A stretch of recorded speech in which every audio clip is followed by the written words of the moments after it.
तो क्या ये इतना आसान है लेना, जिस तरह से लोग बताते हैं कि भाई आओ यहाँ आने के बाद 5 साल इन्वेस्ट करो और फिर ये पासपोर्ट ले लो और दुनिया घूमो, ये इतना ही आसान है? इसके पीछे के थोड़े मनाजिर बताएंगे प्लीज़। आसान ये जितने लोग इंडिया पाकिस्तान से हमें देख रहे हैं और वो ये सोच मन्नतें मान के बैठे हैं कि किसी तरह हम यूरोप इंटर हो जाएं, तो यकीनन वो सुन के आपकी वीडियो को देख के ज़रूर वो ये बात सोच रहे होंगे। लेकिन फिर भी पता है क्या लोग क्या बोलेंगे? लोग बोलेंगे यार अगर आपको इतनी परेशान हो तो आप क्यों नहीं वापस आ जाते? ये वहीं पे आके मैंने अपने वाइफ को बोला कि यार this country is not for us, just it's better to go back India. Card लेके जाएंगे, ये कार्ड की क्या हकीकत है? हर आदमी रोता रहता है यार कार्ड नहीं आया, कार्ड नहीं आया, बैठा हुआ है। कार्ड मिलने के बाद क्या है? कार्ड क्या है? कार्ड एक डॉक्यूमेंट है, ठीक है, सारा कुछ सेम ही चलेगा। पासपोर्ट भी आ गया तो सारा कुछ सेम ही चलेगा भैया। जी अस्सलाम वालेकुम मेरे दोस्तों, उम्मीद है आप सब लोग खैरियत से होंगे। वेलकम करता हूं आपको अपने आज के नए व्लॉग में। और जैसा कि आप सब लोगों को पता है कि मैं पुर्तगाल के यूरोप के इमिग्रेशन मामलात आप लोगों को स्क्रीन पे दिखाता रहता हूं, तमाम तरह इन्फॉर्मेशन आप तक पहुंचाता रहता हूं। आज मेरे साथ मेरे प्यारे इंडिया के एक भाई मौजूद हैं। भाई ये बताइएगा कि ये जो फाइल लॉक से मामला शुरू हो गया है, क्योंकि आप यहाँ काफ़ी पुराने हैं, क्या देख रहे हैं, कितना टाइम लग जाता है? ये कह रहे हैं फाइल लॉक से सारा सिस्टम शुरू होगा। पहले जिस दिन जो बंदा यहाँ पर आया है, जिसने जिस डेट से फाइल लॉक कराई है, उस तारीख से उसका टाइम शुरू होगा। इसमें कहाँ तक सच्चाई है? हाँ जी, यहाँ मैं आजकल देख रहा हूँ वीडियोस वगैरह भी काफ़ी आ रही हैं इस पे, है ना। तो इसमें क्या बोल रहे हैं कि जो पासपोर्ट का पहले इन्होंने बोला था कि 5 साल कंप्लीट हो जाएंगे मैनिफेस्टो से लेके जब तक आप आए हो। पहले ऐसा नहीं होता था, पहले जो काउंट होता था टाइम होता था कि रेजिडेंस जो होता है 2 साल का, 3 साल का, 5 साल टोटल होते थे तो काउंट होता था ये ना। मतलब आपका जो लीगल स्टे होता था वो आपके कार्ड के बाद से स्टार्ट होता था? कार्ड के बाद से होता था। पहले पासपोर्ट का टाइम 2 साल से वो गिने नहीं जाते थे, काउंट नहीं होते थे। लेकिन अब जो बोल रहे हैं कि आप आईमा में एक सर्टिफिकेट करके आता है कोई, उसको आपको अप्लाई करना होता है, जिसमें आपको फॉर्म वगैरह फिल करके उनको सेंड करना होगा। वो आपको एक टाइम लेटर बना के देंगे कि ये बंदा डेट ऑफ बर्थ ये है, ये इतने टाइम से लेके जब इसने मैनिफेस्टो अप्लाई किया था तब से लेके ये अब तक 5 साल इसको हो चुके हैं। ये लोग कहते हैं कि अप्लाई भी कर दिया आपने, प्रोसेस में लोग बताते हैं कि 2-2 साल लग गए। ये कैसा हुआ भैया? या आज से अगर आप 3 साल पहले जाओ, जो पर ईयर की एवरेज थी, जो आयरन ऑफिस से मैंने पता किया एवरेज जो होती है पर ईयर की अप्लाई करने की, पासपोर्ट अप्लाई होता है, वो थी 70-80,000 पर ईयर। ठीक है। लेकिन आज वो एवरेज पिछले 2 या 3 साल में कितनी हो गई है? 2 लाख। 2 लाख लोग 2 लाख से ऊपर चली पासपोर्ट अप्लाई कर रहे हैं। पासपोर्ट अप्लाई कर रहे हैं। अभी पिछले साल में 2.5-3 लाख लोगों ने अप्लाई किया। स्टाफ तो उतना ही है, स्टाफ तो बड़ा नहीं है। तो आपका कहने का मतलब ये है कि जिस तरीके से लोगों ने बायोमेट्रिक दे दी और डेढ़ 2-2 साल से कुछ लोगों के कार्ड भी नहीं आए, तो इसी तरीके से आप ये उम्मीद मत करोगे आप अप्लाई करोगे फाइल लॉक से और दूसरे दिन आपका पासपोर्ट आ जाएगा, ऐसा कुछ भी नहीं है। नहीं, ऐसा कुछ नहीं है। कम से कम 36 महीने का प्रोसेस है। 3 साल बोलते हैं जिसको हम। फाइल लॉक से फिर 36 महीने और फाइल लॉक से 5 साल और फिर देन 36 महीने। हाँ, 5 साल तो कंप्लीट हो गए जब आपने अप्लाई किया। उसके अप्लाई करने के बाद 3 साल हैं। ठीक है। 3 साल के बीच 2 साल भी हो सकते हैं।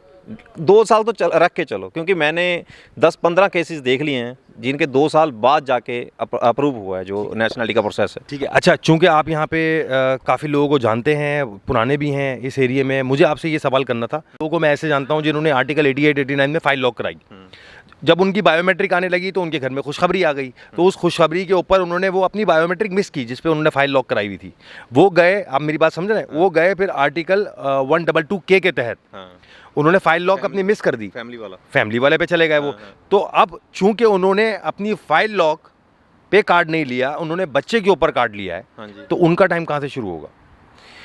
वो बच्चे वाला जो सीन आप बोल रहे हो कि मेरा बेबी भी चलो यहाँ पे हुआ है, तो मैं लॉयर के पास काफ़ी विजिट कर रहा हूँ, काफ़ी लॉयर के पास मैं गया हूँ। वो बोलते हैं कि आप बोलते हो कि बच्चा आपका यहाँ हो गया और हमारे 5 साल जो सारा जो टोटल टाइम है हमारा वो गिना जाएगा, लेकिन ये कहीं रिटर्न में कहीं भी आपको मिलेगा नहीं। मैंने सारी वेबसाइट, इमिग्रेशन की वेबसाइट, आईमा की वेबसाइट, आयरन वाले जो पासपोर्ट वाले उनकी वेबसाइट पे सब पे इन्फॉर्मेशन निकालने की कोशिश की, मुझे कहीं पे रिटर्न में नहीं मिला कि आप कर सकते हो।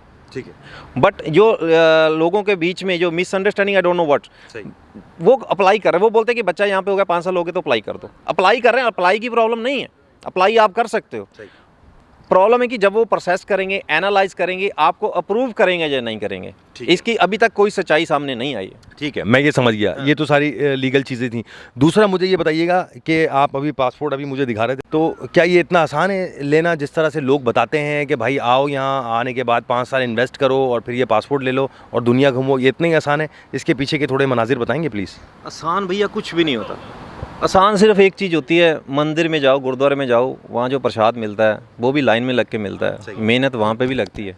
तो ये जो लंबा सा प्रोसेस है जो इतना बड़ा, ये आपको टोटल मान के चलो कि कोई इंडिया बैठा है, पाकिस्तान बैठा है, बांग्लादेश बैठा है, ऐसा नहीं है कि वीडियो देखा 5 साल में पासपोर्ट मिल रहा है कि पासपोर्ट आते सारी पासपोर्ट या कार्ड नहीं मिल रहा है। सही। इसके पीछे बहुत लंबा स्ट्रगल है, बहुत प्रॉब्लम्स हैं। फैमिली के साथ आओगे तो और ज़्यादा प्रॉब्लम है, सिंगल आओगे तो कहीं ना कहीं आते आपको काम नहीं मिलेगा यहाँ पे। 1 महीना 2 महीना निकालना भी मुश्किल है, 5 साल की तो बात ही अलग है। सही है। और जो लोग अपनी बेगम बच्चों को, वालिदैन को पीछे छोड़ कर आए हैं और यहाँ आ जाते हैं, वो सोचते हैं कि पासपोर्ट लेके जाएंगे, कार्ड लेके जाएंगे। ये कार्ड की क्या हकीकत है? हर आदमी रोता रहता है, यार कार्ड नहीं आया, कार्ड नहीं आया, बैठा हुआ है। कार्ड मिलने के बाद क्या है?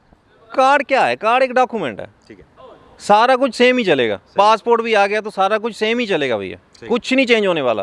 कार्ड के बिना भी आप उतने पैसे कमा रहे हो, कार्ड के बिना भी आप उतने पैसे कमा रहे हो। कार्ड का एक जरिया ये है कि कार्ड पे आप ट्रैवल कर सकते हो, दैट्स इट। इससे आगे कुछ भी नहीं है, ठीक है। ये इतनी क्यूरियोसिटी होती है अपने लोगों में, कार्ड नहीं आया, कार्ड नहीं आया, कार्ड ले लें किसी तरीके से। कुछ नहीं होगा कार्ड लेने से, ठीक है, सिर्फ एक आपको लीगल करेगा, दैट्स इट। लेकिन ये तो है ना कि अब जब आपके पास कार्ड आ गया और आप किसी तरह पासपोर्ट तक पहुंच गए तो दुनिया तो आपके लिए खुल गई ना। अब इंडिया, पाकिस्तान, बांग्लादेश, हम लोग एक थर्ड वर्ल्ड कंट्री से बिलोंग कर रहे हैं। जब हम फर्स्ट वर्ल्ड कंट्री पे आ जाते हैं और फर्स्ट वर्ल्ड कंट्री से दुनिया घूमना चाहते हैं, या अच्छी ज़िंदगी चाहते हैं, या बेनिफिट्स चाहते हैं, तो फिर हमारे लिए आसानी होती है इस पासपोर्ट के बाद। इसका ये ठीक है, आप बोल रहे हो कि पासपोर्ट पे हम कहीं भी जा सकते हैं। आई थिंक 193 समथिंग कंट्रियाँ फ्री हैं। फ्री होने का मतलब है जेब में पैसा होना चाहिए, टिकट खरीदेंगे तभी जाएंगे कहीं। आप यकीन करें, मैं ऑन एयर ये बात बोल रहा हूँ, मैं ऑन एयर बैठा हूँ, कई लोग पुर्तगाल में जिनके पास पासपोर्ट भी है और कई लोग ऐसे हैं जिनके पास रेजिडेंस कार्ड है 2-2 साल के। वो मुझे बोलते हैं, यार मुर्तज़ा भाई हमारे पास नौकरी नहीं है, 3-3 2-2 साल के रेजिडेंस कार्ड है, हम टिकट किस तरह खरीदें इंडिया या पाकिस्तान जाने के लिए? तो ये इतनी परेशानी है यहाँ पर। बिल्कुल। सिंगल आदमी तो फिर भी कहीं करा के टिकट खरीद सकता है। फैमिली वाला है, 4 आदमी फैमिली में, 800-900 की टिकट है। 8 को आप कर लो कितना, 3000 से ऊपर जाता है। तो इतनी यहाँ पे इनकम नहीं है कि आप टिकट खरीद के कहीं ट्रैवल कर लो। दूसरी बात आप बोल रहे हो, हम अगर फॉर एग्जांपल कनाडा चले जाते हैं, इसके पासपोर्ट एंट्री फ्री है, नो डाउट। अमेरिका जा सकते हो, ऑस्ट्रेलिया, व्हाटएवर जो कंट्री आप हाथ रखो जा सकते हो। प्रॉब्लम इस वहाँ पे जाके तो आप सिर्फ 3 महीने घूमने जा सकते हो ना। वहाँ पे जाके ऐसा तो नहीं कि आपके पास पुर्तगाल का पासपोर्ट है तो वहाँ पे जा काम कर रहे हो। यूके में काम पहले तो ऑप्शन होती थी, यूके में आप जाके सेटल हो जाते थे। ब्रेक्सिट से पहले ऑप्शन थी, अच्छी ऑप्शन थी। लेकिन अब क्या है, अब वहाँ पे घूमने जाओ, कनाडा घूमने जाओ, अमेरिका जाओ, ऑस्ट्रेलिया जाओ, वहाँ से जाके जीरो पे स्टार्ट करो, उनके जो अपना रिक्वायरमेंट है फिर से पूरी करो, फिर 10 साल लगा दो यहाँ पे आप, फिर 10 साल लगा दो। तो ये पासपोर्ट सिर्फ एक कहने को है, मन को तसल्ली देने को, सारा कुछ अच्छा लगता है, देखने को अच्छा लगता है, घूमने फिरने को सारा कुछ ओके है, लेकिन ये लॉन्ग टर्म रियलिटी नहीं है। ठीक है। अच्छा, आपके और मेरे लोग इंडिया, पाकिस्तान, बांग्लादेश से जो लोग दुबई, सऊदीया में बैठे हुए, वहाँ तो नेशनलिटी नहीं मिलती, उनका पूरा रुझान है यहाँ आने के लिए। तो ज़रा उनको कुछ बताना चाहेंगे कि स्ट्रगल थी थोड़ी सी, ज़रा ये बता देंगे किस तरीके से परेशानियों का आगाज़ हुआ आपका? पता क्या है, ये जब मैं आया, एक घर में 15-15 लोग खाना पकाने के लिए वेट कर रहे हैं, सवेरे सुबह वॉशरूम जाना है, वेट कर रहे हैं।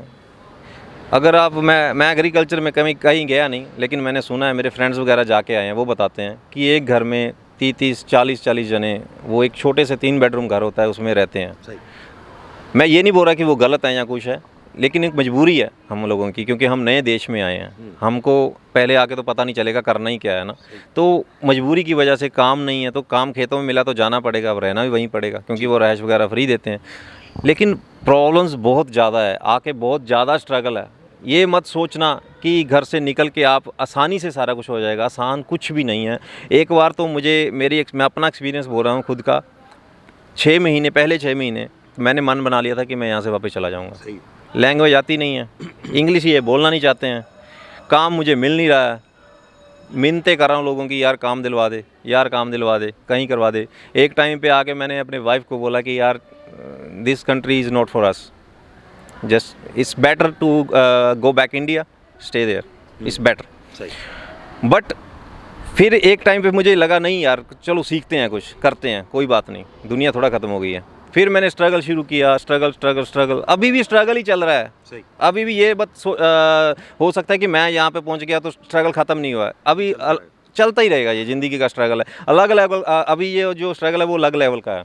अभी वो फैमिली है, अभी देखना है घर कैसे करना है, घर कैसे लेना है, लोन पास करवाना है। मतलब पासपोर्ट के बाद भी ज़िंदगी ख़त्म नहीं होती है, और उसके बाद तो ज़िंदगी और आपकी जो है हम लोगों की वो टफ होती चली जाती है। बिल्कुल। ये जितने लोग इंडिया, पाकिस्तान से हमें देख रहे हैं और वो ये सोच मन्नतें मान के बैठे हैं कि किसी तरह हम यूरोप इंटर हो जाएं, तो यकीनन वो सुन के आपकी वीडियो को देख के ज़रूर वो ये बात सोच रहे होंगे, लेकिन फिर भी पता है क्या लोग क्या बोलेंगे, लोग बोलेंगे यार अगर आपको इतनी परेशान हो तो आप क्यों नहीं वापस आ जाते। ये बात मैं फ़ोन पे, अब हम अपने फ्रेंड सर्कल, ये तो हम चलो वीडियो शूट कर रहे हैं, मैं अपने फ्रेंड सर्कल से नॉर्मल को बोलता हूँ कि यार, वो बोलते हैं कि हमको बुलवा ले, हमको ऐसा करवा दे।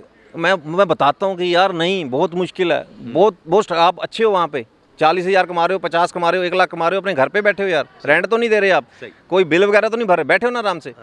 आप तू वहाँ पे बैठा है, हमको तू ऐसे ऐसे कर रहा है, वापस आ जा, वापस आ जा तू फिर। तो मैं क्या बताऊं, लेकिन जब हम इंडिया थे, जब आप तब हमारी जो सोच थी वैसी ही थी, हम भी सोचते थे कि वाह बार बार बैठे हमको समझाते हैं। जब हम आके हमने देखा, रियलिटी को फेस किया, तो अब हमको पता चलता है कि नहीं, बात मान ली होती शायद कहीं उनकी। लेकिन ये ज़रूर है कि कहीं ना कोई मज़ा हम लोगों को ज़रूर है, that's why we don't want to go back. ऐसे ही है ना, मौसम देख लें आप, लोग देख लें, जहाँ इतनी बुराइयाँ हैं वहाँ कुछ अच्छाइयाँ भी हैं।